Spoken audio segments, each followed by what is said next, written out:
मेरा नाम मोहम्मद नवीद है। मेरा ताल्लुक़ सूबा बलूचिस्तान के ज़िला कोयटा से है और 2009 में मैंने पुलिस सर्विस ज्वाइन की और ट्रेनिंग मुकम्मल करने के बाद मैंने सूबा गिलगित बल्तिस्तान से अपनी पुलिस सर्विस जो है उसका आगाज़ किया। वहाँ पर बतौर एएसपी और एसपी खिदमात अंजाम दी। एएसपी प्रमोट होने के बाद मेरी ट्रांसफ़र सूबा पंजाब में हुई। सूबा पंजाब में आने के बाद मैंने लाहौर में बतौर SP city investigation, SP city operation, SP cantt operations, SP security, SSP operations Lahore अपनी खिदमात सर अंजाम दी। उसके बाद ज़िला ननकाना में डीपीओ, ज़िला खुशाब में बतौर डीपीओ, ज़िला मियांवाली में बतौर डीपीओ और अब ज़िला भक्कर में बतौर डीपीओ तैनात हूँ। इसके अलावा मैंने चंद स्टाफ पोस्टिंग भी सीपीओ में सर अंजाम दी, जिसमें एआईजी कंप्लेंट्स और एआईजी डिसिप्लिन जो है वो सर फहरिस्त हैं। माशाल्लाह बहुत सारा तजुर्बा है आपका, एजुकेशन भी आपकी काफ़ी सारी हुई है। क्या समझते हैं कि क्राइम रेशो के हवाले से भक्कर में और दीगर जो इजला सराउंडिंग एरिया के हमारे हैं जैसे खुशाब है या मियांवाली है, कैसे रहेगा, कैसे समझते हैं वहाँ पर ज़्यादा है, यहाँ पर ज़्यादा लोग किस तरह से आप देख रहे हैं? हर इलाके की जो डायनामिक्स हैं वो डिफरेंट होती हैं। इवन मैं तो यहाँ तक आपको कहूँगा कि अगर किसी आप थाने लेवल पे चले जाएं तो थाने की भी दूसरे थाने से जो क्राइम की डायनामिक्स हैं वो डिफरेंट होती हैं, और बीट लेवल पे भी आप चले जाएं तो हर बीट दूसरी बीट से सेपरेटली वहाँ जो है वो ऑपरेट कर रही होती है। अब इसकी चंद वजूहात हैं, क्योंकि वहाँ पे जो रहने वाले लोग हैं उनका ज़रिया माश डिफरेंट होता है, वहाँ की जो सोसाइटी है वो डिफरेंट होती है, वहाँ जो ट्राइब्स हैं वो डिफरेंट होती हैं। जब अंग्रेज़ अपने पुलिस रूल्स बना रहा था और गजेटियर वहाँ पर जो डिप्टी कमिश्नर होते थे वो लिखते थे तो उनमें वो क्रिमिनल ट्राइब्स का जिक्र करते थे। तो जहाँ जहाँ क्रिमिनल ट्राइब्स रहती हैं वहाँ यकीनन क्राइम जो है वो उस हिसाब से डिफरेंट होता है। जहाँ पर ताजिर रहते हैं वहाँ लेन देन के मामला होते हैं। फिर ये जो हमारे स्ट्रीट क्रिमिनल्स होते हैं ये भी वहाँ उन इलाकों में ऑपरेट करते हैं जहाँ उन्हें पता चलता है कि यहाँ पर पैसों की नकलो हमल है रोड्स पे। बैंक्स जहाँ पर होते हैं वहाँ पर बैंक्स की वारदात होती हैं और इस किस्म की लूट मार की वारदात होती हैं। तो अगर हम कंपेयर करें ज़िला भक्कर को दीगर अजला से, तो ज़िला भक्कर अपने हिसाब से एक बहुत ही ज़्यादा सेंसिटिव ज़िला इसलिए है कि इसकी बॉर्डर जो है वो खैबर पख्तूनख्वा के साथ और डेरा इस्माइल ख़ान के साथ मिलती है, जो कि इंतहाई हसास ज़िलों में काउंट होता है, ना सिर्फ ज़िला सूबा खैबर पख्तूनख्वा के बल्कि हमारे मुल्क पाकिस्तान के। ज़िला भक्कर की जो उसके साथ बॉर्डर है ये दरियाई हमारा जो रिवर इंडस आ रहा है उसके अक्रॉस है और ये 130 किलोमीटर है। अब वहाँ पर हमने जो पंजाब पुलिस है उसने इसकी प्रोटेक्शन का ये तरीक़ाकार नाफिज किया हुआ है कि वहाँ पर हमारी रिवराइन पोस्ट्स हैं। ये रिवराइन पोस्ट इस तरीके से ऑपरेट करती हैं कि वहाँ हमारी सफिशेंट स्ट्रेंथ हर वक्त वहाँ पर डिप्लॉयड होती है और वहाँ पर हमारी बोट्स जो हैं वो पेट्रोलिंग करती हैं।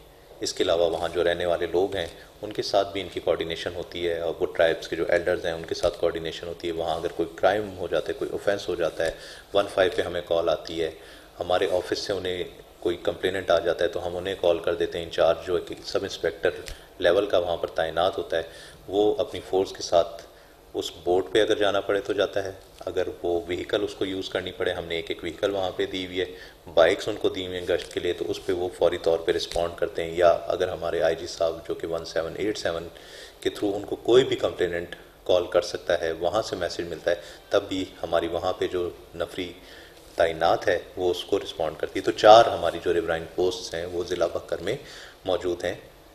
और ये मैप जो आपने देखा हमारा यहाँ पे लगा हुआ है, तो इसमें आप देख लेंगे कि टॉप से बॉटम तक हमारी ये पोस्टें इस्टेब्लिश हुई हुई हैं।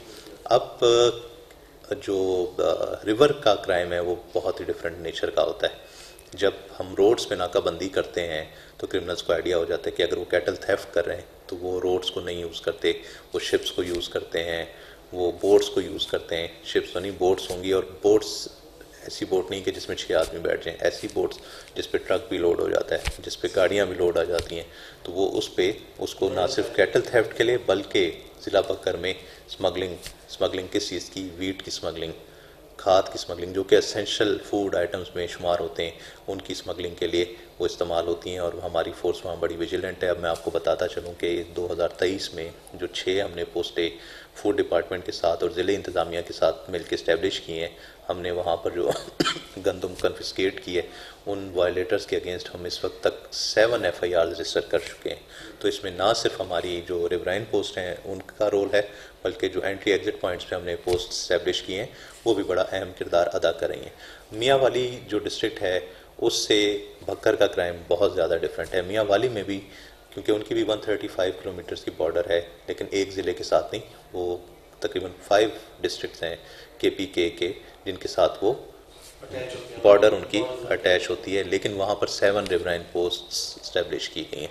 तो ये ऑल अक्रॉस द बॉर्डर, जहाँ जहाँ हमारी रिवराइन, आप आगे DG खान तक चले जाएँ तो ये इस्टेब्लिश हुई हैं और ये इस तरीके से ऑपरेट करती हैं। अब जो भक्कर का क्राइम है वो अगर मैं आपको बताता चलूँ तो इंतहाई पुरअमन ज़िला है क्राइम अगेंस्ट पर्सन के लिहाज से, क्राइम अगेंस्ट प्रॉपर्टी के हिसाब से, लेकिन यहाँ पर लेन देन के मामला जो हैं वो लोगों के हैं जो हमारे पास आते हैं। हमारी कोशिश होती है कि हम इसको सबसे पहले तो जो इनकी कमेटीज़ हैं, फॉर एग्जांपल अंजुमन ताजरान है, वहाँ रेफ़र कर दें, हमारी CPLC है उसके पास रेफ़र कर दें, हमारी अमन कमेटी है हम उनके पास रेफ़र कर दें, ताकि लोग थाने और कचहरी के जो चक्कर हैं उनसे बच जाएं और यहाँ पर उनको ना आना पड़े, यहाँ पर उनका टाइम ज़ाया ना हो। क्योंकि जब हमने वो FIR दे देनी है तब भी इनका फ़ैसला वो टेबल टॉक पे ही होना है, वहीं लेन देन होना है इनका, वहीं इन्होंने बैठ के फ़ैसला करना है।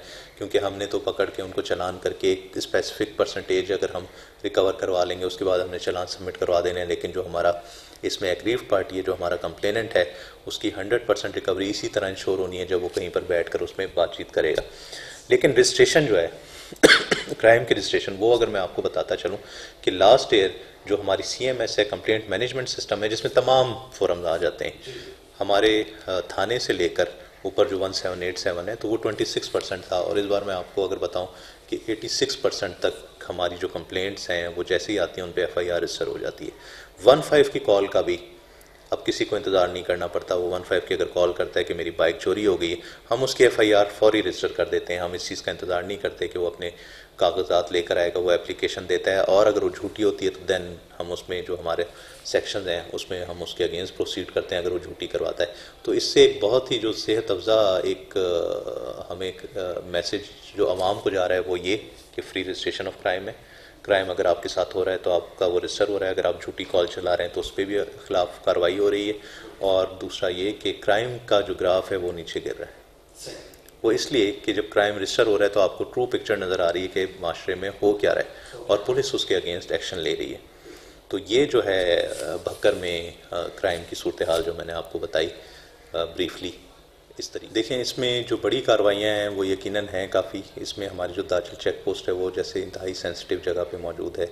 इसमें हमने काफ़ी ज़्यादा जो क्रिमिनल्स हैं उनके अगेंस्ट एक्शन लिया है। ये मैं आपको बताता चलूँ कि वहाँ हमारा AVLS anti vehicle lifting cell जो है उसका सॉफ्टवेयर है वहाँ पर, उसके थ्रू हमने काफ़ी सारी व्हीकल जो हैं वो जो चोरी हुई थी ना सिर्फ भक्कर में बल्कि पंजाब के दीगर अजला में, वो वहाँ पर हमने चेकिंग के दौरान कस्टडी में ली और उनके जो रेल ओनर्स थे उन तक वापस पहुँचाई। तो इनकी ह्यूज जी लोग जिनकी चोरी होगी वो भूल गए क्या पता नहीं हमें मिलेंगी या नहीं मिलेंगी, वो हमने पकड़ी हैं। चिन्योट के लोग हैं इसमें, मुल्तान के लोग हैं इसमें लाहौर के लोग हैं जिनकी गाड़ियां हमने रिकवर करवाई हैं। तो ये एक बहुत बड़ी सेटिस्फेक्शन होती है जब आप हकदार को उसका हक दिलवाते हैं और उसको एक दिन कॉल जाती है कि जी आपकी ये चीज़ चोरी हुई थी और आपकी ये चीज़ मिल गई, आप आके वो रिसीव कर लें। ठीक है। इसी तरह हमने जो बाइक्स हैं यहाँ पर हमने ये उसका डेली हम एनालिसिस करते हैं कि कितनी चोरी हुई है और उस गरीब आदमी को हम भिजवाते हैं। इसमें हमने एक जो बहुत ज़्यादा हम कोशिश करते हैं कि जो टीचर्स हैं हमारे उनको हम प्रायोरिटी पे रखें और उनको कोशिश करें कि रिकवरी उनकी फास्ट पेस पे करें। हमने अपनी AVLS और CIA जो है उनको भी ये डायरेक्शन दी हुई है कि इनके केसेस आपने प्रायोरिटी पे करने, और वो हम हर बार जब भी रिकवरी होती है तो हम अपने जो असातिज़ा हैं उनको नहीं भूलते।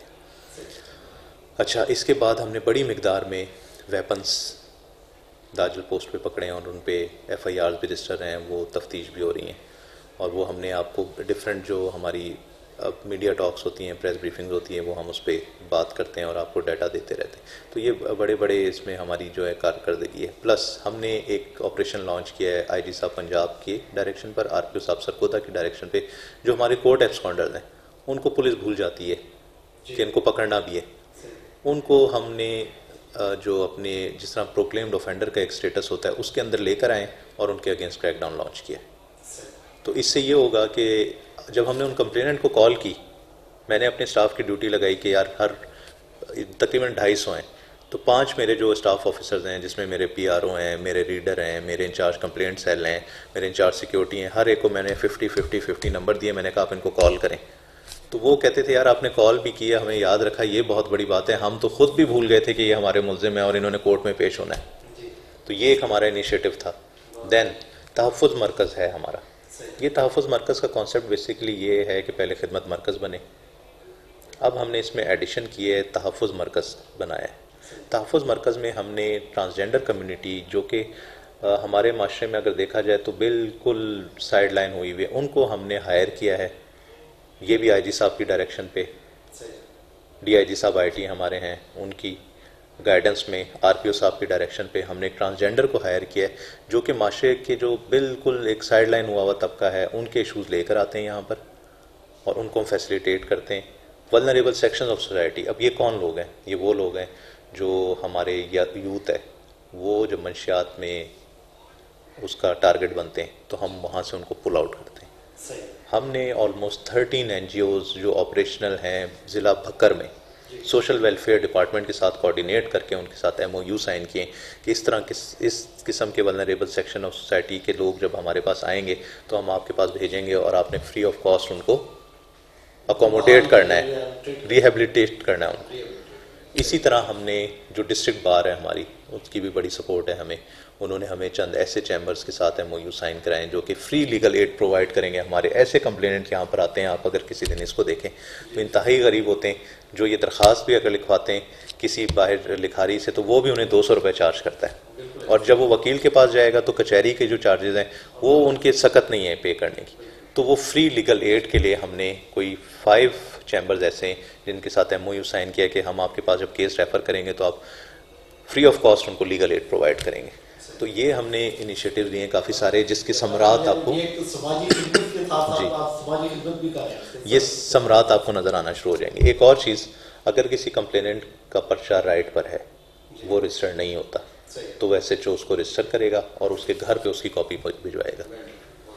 तो ये भी आपको यानी मैसेजेस आ रहे होंगे ये जो है, और वो हमें तस्वीर भेजेगा उसकी। प्लस यहाँ जो हम पार्टी सुनते हैं, कंप्लेनेंट हमारे पास आता है, वो जब थाने जाएगा और SHO उसको सुनेगा। SHO पूरे पंजाब के SHOs 2 घंटे अपने थानों में बैठते हैं। इन केस अगर वो हाई कोर्ट गए हैं, वो किसी और ऑफिस में हैं, हायर ऑफिस में, तो उनका एडिशनल बैठेगा और वो उस पार्टी को सुनेंगे, कंप्लेनेंट को भी, अक्यूज़्ड को भी, सुन के हमें कंक्लूड करके रिपोर्ट भेजेंगे। और अगर कोई हमें कंप्लेन करता है कि हमें उन्होंने टाइम नहीं दिया प्रॉपरली, तो फिर DSP सुनेंगे, उससे हायर फोरम SP का नहीं होता तो हम खुद सुनते हैं और वो पूरी कंपाइल करके रिपोर्ट्स हमें, और हम कोशिश करते हैं इश्यूज़ को रिजॉल्व करें, एक डिसीजन लें। ठीक है, IO अपना डिसीजन ले, अगर कंप्लेनेंट उसकी तफ्तीश से मुतमईन नहीं है तो हम चेंज ऑफ इन्वेस्टिगेशन का फोरम है हमारे पास, हम उसको चेंज करके उसे हायर लैंड पे लगाते हैं। ठीक है, ताकि वो मुतमईन हो जाए। तो ये हमने इनिशिएटिव लिए हैं और इंशाल्लाह अगर आप सर्वे करेंगे तो लोगों का सेटिस्फेक्शन लेवल आपको यकीनन बेहतर नज़र आएगा। परफेक्ट तो अल्लाह ताला की ज़ात है, हम अपनी पूरी कोशिश करते हैं कि हम इनका सेटिस्फेक्शन लेवल जो है वो उसमें कोई ना कोई इंक्रीज आए। पुलिस महकमे को आपने क्यों चूज किया, क्यों पसंद किया? क्या आपके ज़हन में क्या था ऐसा कि कॉलेज लाइफ से भी आप सोच रहे थे फिर या स्कूल लाइफ से, तो आगे आके आपका प्रोग्राम मैंने किया पुलिस में जाना चाहिए, इसकी वजह क्या होगी? जो पुलिस का महकमा है ना, ऊपर अल्लाह ताला की ज़ात है, नीचे पुलिस का महकमा है। अगर इंसाफ देना है, फौरी इंसाफ पुलिस का महकमा दे सकता है। और अगर आप हमारे यहाँ ऑफिस में आएँ, 10 में से अगर हम 2 लोगों को भी इंसाफ दे दें फौरी, तो आपका पूरा दिन अच्छा गुजर जाता है। ठीक है, और हमारी तो कोशिश होती है 10 में से 10 को इंसाफ दें, और जिस दिन 10 में से 10 को इंसाफ दे देते हैं तो हम दुआओं पे चलते हैं ना इन्हीं लोगों की। अक्सर लोग मुझसे पूछते हैं कि क्या वजह है आप में इतनी इत्मीनान है, इतना आप कूल होके काम करते हैं। तो ये इन लोगों की, उन गरीबों की दुआएं मुझे लगता है कि जो पहले दिन से जिनके मैंने काम किए, और हम किसी उसमें ये नहीं होता हमारी कोई ग्रीड हो, हम ये सोच रहे हो कि इससे मैंने क्या फ़ायदा लेना है। हम चाहते हैं कि जिसका राइट बनता है उसको वो राइट दिलवाएं। और ये पुलिस का महकमा वाहिद महकमा ऐसा है जो फौरी इंसाफ देता है। देखिए, तो आप जहन में, मेरा सवाल ये था, जहन में क्या है, जैसे अब आपने बताया कि ऊपर खुदा है, नीचे पुलिस का महकमा है, फौरन इंसाफ कर सकते। क्या आपने किसी अक्यूज को देखा, किसी विक्टिम को देखा कि जिसको आपकी नज़र से ऐसा गुजरा हो पुलिस में आने से पहले कि उसको इंसाफ ना होना, आपने सोचा कि यार मैं जाऊँगा तो मैं अपने तरह भरपूर कोशिश करूँगा कि इस चीज़ को देखूँगा कि किसी के साथ इंसाफ ना हो? आप अगर किसी भी बच्चे से पूछे ना कि अगर आप मुश्किल में होगे तो क्या करोगे, ठीक है, तो वो कहेगा मैं 15 पे कॉल करूँगा। ऐसे ही है। यही हमारे बचपन में था। सही है। ठीक है, तो हम जब छोटे थे तो हम जब ड्रामे देखते थे तो कभी खान का अंधेरा उजाला देखते थे। सही है। थोड़े बड़े हुए तो धुआं ड्रामा देखा। जी जी। तो ये सारे ड्रामे पुलिस पे बने थे और उसमें यही था कि वो इंसाफ देते थे फौरी। ये वजह थी कि आप जी, चाहते थे कि आप तो इंसाफ जो है वो अगर देना है तो वो पुलिस ने देना है, फौरी इंसाफ। भक्कर के शहरियों को क्या पैगाम देंगे आप? भक्कर के शहरियों को मैं एक सबसे पहले तो खिराज तहसीन पेश करूँगा कि मैंने जो इन्हें देखा है, ये एक सिविलाइज सोसाइटी में रहते हैं, ये सेल्फ सेटिस्फाइड हैं, ये अपने काम में मगन हैं, ये किसी दूसरे की लेग पुलिंग नहीं करते, किसी और को इस तरह से टीज़ नहीं करते, ये फौरी अप्रोच करते हैं लीगल फोरम को, लीगल फोरम में 15 की कॉल करते हैं या किसी वकील से हेल्प लेते हैं। अगर ये इसी तरह से चलते रहे, अल्लाह ताला इनके माशरे में मज़ीद इंसाफ और मज़ीद अमन पैदा करेगा। तो मैंने अमन कमेटी को भी यही कहा कि आप एक फूलों का गुलदस्ता हैं और मैंने ऐसा गुलदस्ता पहले नहीं देखा जितने आपके इश्यूज़ जो है कम हमारे पास आते हैं। तो अल्लाह ताला मज़ीद अमन कायम करे। यहाँ के लोगों के लिए मेरी नेक ख्वाहिशात हैं। हम जब कहीं जाते हैं तो हम वहाँ पहले लोगों की रिपोर्ट लेते हैं, जिस तरह रिपोर्ट लोग लेते हैं ऑफिसर्स की, इस तरह हम भी वहाँ के लोगों की रिपोर्ट लेते हैं। तो जैसी मुझे रिपोर्ट आई थी उसके बरक्स मैंने यहाँ पाई और मैंने यहाँ लोगों को देखा कि बहुत ही सेल्फ सेटिस्फाइड पुरअमन रहने वाले लोग हैं और इसी तरह ये माशरा रहा तो ये मज़ीद तरक्की करेगा। जिस तरह से अभी तरक्की यहाँ पर हो रही है, इधर मज़ीद तरक्की होगी और यहाँ के आने वाली जो जनरेशन है वो हम देखेंगे कि पिवटल जो सीट्स हैं वहाँ पर इंशाल्लाह होंगी और मैं प्राउड फील करूँगा कि मैंने भक्कर में सर्व किया।